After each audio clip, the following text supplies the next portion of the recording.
O projeto de anistia, também chamado de dosimetria, é um dos temas mais falados dentro do Congresso nos últimos dias. Com isso, nós convidamos o deputado Luiz Carlos Rauli para entender as expectativas de tramitação, já que a votação ainda é muito incerta. Tudo bem, Luiz Carlos? Bom dia para você. Bom dia, um grande abraço diretamente de Londrina, no Paraná aqui. Beijo para os paranaenses também.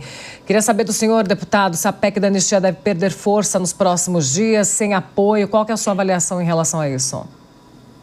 Ela está na pauta e deverá ser aprovada ainda este ano, se Deus quiser, para virar esta página triste da história brasileira. Esses manifestantes do dia 8 de janeiro foram induzidos a estarem lá, e já se passaram 3 anos, né? Muitos estão presos há 3 anos. É uma pena muito, muito grande para as manifestações que foram, né, violentas, mas não tinha armas, né, e não houve morte, né? Então, eu acredito que, como democrata, que não faço parte de nenhum dos dois lados dessa bipolarização, falo com tranquilidade como brasileiro, né, com um republicano, um social-democrata cristão, de que esses do dia 8 de janeiro de 23, exclusivamente, moduladamente, deveriam ser anistiados, né? Aqueles que depredaram têm que pagar o que depredaram, né, na forma da lei, como já está estipulado, e as penas de prisão transformadas em penas comunitárias, bem simples, bem direto. Os outros casos são outros problemas.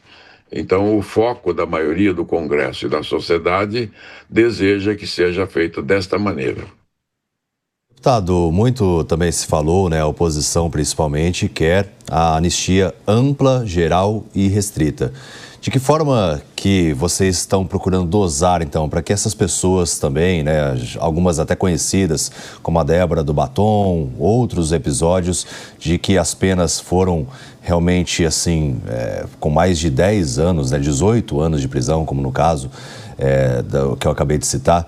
Então, de que forma que vocês estão costurando para que realmente haja uma justiça em relação a esses episódios dos atos do dia 8 de janeiro?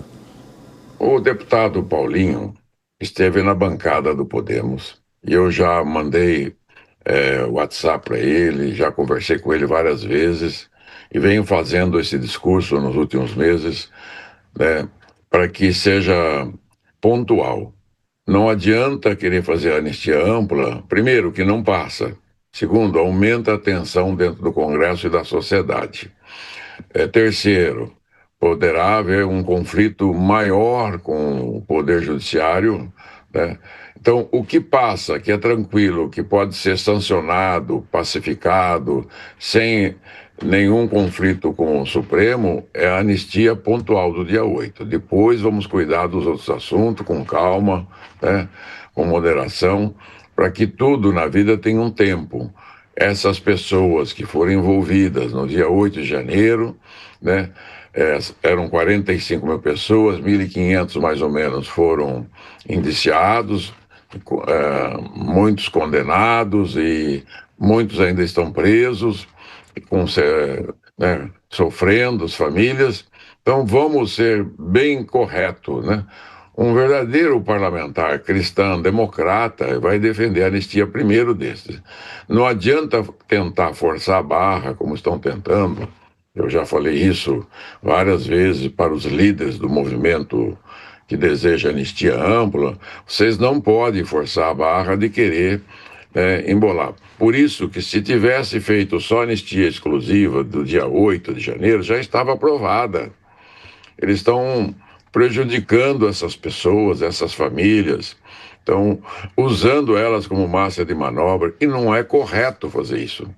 Nós, os moderados brasileiros, que vai, né, da centro-direita à centro-esquerda, nós não temos, né, nenhum desses dois lados, mas somos brasileiros, olhamos essa dicotomia, essa bipolarização e temos dó. Né? Não gostamos, mas temos dó, nosso coração brasileiro. Da tradição brasileira, o Brasil, desde o Império, tem usado a anistia, né, como uma forma de pacificar. como a grande massa que vai ser atingida, é importante que se faça esse caso, dia 8 de janeiro. Depois, cuida-se dos outros casos mais para frente, que são recentíssimos, né? Você vê, o Lula ficou quase 2 anos preso, depois foi uma espécie de anistia pelo próprio Supremo, né? Não é anistia clássica, mas quando, né, extinguiu-se os processos, teve o mesmo efeito de anistia, mas ele ficou 2 anos preso, com vários anos em processo. Então, há que se esperar um pouco, porque esse episódio foi um episódio triste na história do Brasil. As pessoas estavam enfurecidas, né? Cheia de raiva quando penetraram os prédios públicos do Brasil. E isso foi alimentado, não é um ato natural. Então, precisa ponderar. É hora de entrar as pessoas, como um decano como eu, né? Tenho 8 mandatos, 53 anos de vida pública, posso falar com autoridade de que realmente temos que dar um ponto final nessa questão do dia 8 de janeiro de 2023. Deputados, nossos comentaristas também participam da entrevista. Primeiramente, Cristiano Vilela. Deputado, um bom dia ao senhor. Deputado, nesse contexto de polarização política que o Brasil vive hoje em dia, se percebe talvez 2 segmentos que jogam para a sua torcida e que têm discursos muito ferrenhos, muito fervorosos, um no sentido de exigir que haja uma anistia ampla, geral e restrita, e outro no sentido de reafirmar que não vai ter anistia e colocando a anistia como um grande problema, um grande erro. Nesse contexto, o senhor acha que é possível que esses 2 grupos que têm lá as suas torcidas, que vivem dessa polarização, que algum desses grupos possa ceder para a construção desse texto mais ponderado que o senhor tem colocado? Olha, se não ceder, eu tenho comigo, da minha experiência, eu fui líder, vice-líder do Fernando Henrique, fui líder da oposição a Lula, a Dilma, ao Collor, então eu tenho uma experiência muito grande. Para votar anistia sem o apoio dos 2 lados, nós temos voto. Nós somos a maioria, mais de 300 parlamentares, que são chamados parlamentares que não estão nos polos da extrema-direita nem da extrema-esquerda. Então, nós temos os votos necessários para aprovar a anistia, repito, que é o mesmo da sociedade. A sociedade brasileira, né, também 2/3 dela não concorda, né, com a radicalização. Então, eu acredito que esse polo tem um grande objetivo político, eles já colheram frutos, né, nos seus nichos. Só que para a eleição do ano que vem, é necessário que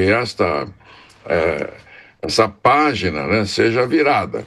Claro, a anistia que nós propomos é manter as penas pecuniárias, né? Quem quebrou lá o vaso, o relógio, continua pagando, porque dívida do governo você não escapa, né?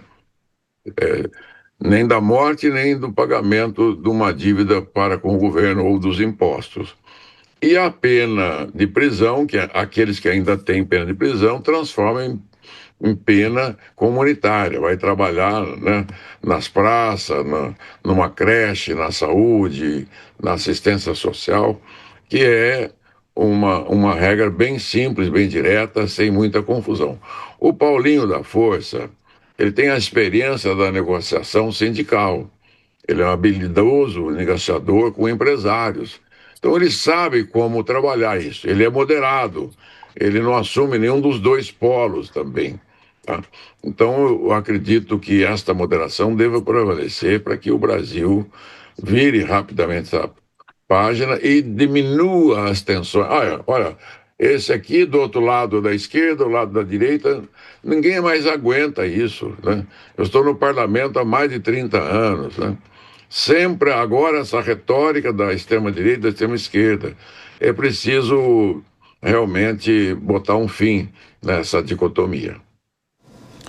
Bom, o Gesualdo Almeida também participa aqui da nossa entrevista, fazendo a próxima pergunta. Deputado, bom dia. Deputado aqui de Cambé, muito próximo da minha Assis. Deputado, pela fala que se extrai do senhor, nós teremos 2 etapas, então, de votação, pelo menos essa seria a sua proposta. Primeiro, nós debatemos, discutimos e resolvemos aquilo que o senhor chama de massa de manobra. essas pessoas então sendo anistiadas ou com as penas reduzidas. E para um segundo momento, nós discutiríamos as questões em torno principalmente da família Bolsonaro. Eu lhe pergunto, é essa realmente a estratégia do Congresso ou é opinião pessoal sua? E mais do que isso, essa segunda etapa seria antes da eleição do ano que vem? Olha, não, eu estou dizendo que quem está no foco já há 3 anos, né, completar agora mais alguns meses, são aqueles invasores do dia 8 de janeiro de 23. Esse é o foco da nossa anistia que estamos lutando há meses.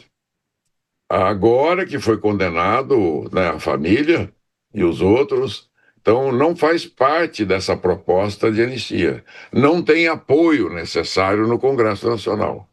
Eu estou dizendo que numa segunda etapa, eu não disse a data nem o tempo, fica para frente. O que nós temos que resolver é o agora, né, é o já. E o já é agora que passa e pode ser negociado com os poderes para não ter. Envolve o executivo, que tem que sancionar o projeto, envolve o judiciário, né, que pode também tensionar com o Congresso Nacional, mas uma anistia nesses termos, nessa pontualidade que eu estou falando, e modulada, ela é fácil. Estou dando conselho, né? Se o relator e os extremistas quiserem tensionar, não passa nada, né? Não passa nada. Aí é jogo de cena, é jogo político. Essas pessoas estão sendo usadas já há 3 anos, foram usadas antes, porque para demonstrar tanta raiva, tanto ódio na depredação, numa invasão, né? É porque realmente estavam, né, bastante estimuladas, né? E isso não foi obra do acaso. Então, de qualquer maneira, aquelas pessoas que invadiram, não há mortes, não há armas de fogo. Sim, havia paus e pedra e barras, mas não houve incidente maior, né, que pudesse, como lá nos Estados Unidos, na invasão do Capitólio, teve mortes, né? No Brasil não teve.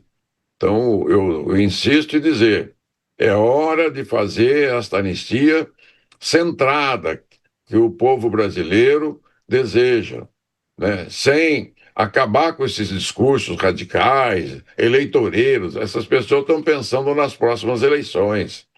Nós, os verdadeiros brasileiros, estamos pensando nas próximas gerações.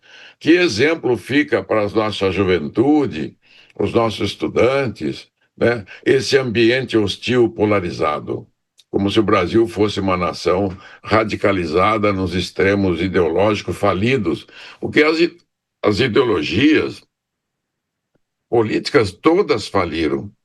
As ideologias fascista, nazista, comunista, socialista faliram no mundo, né?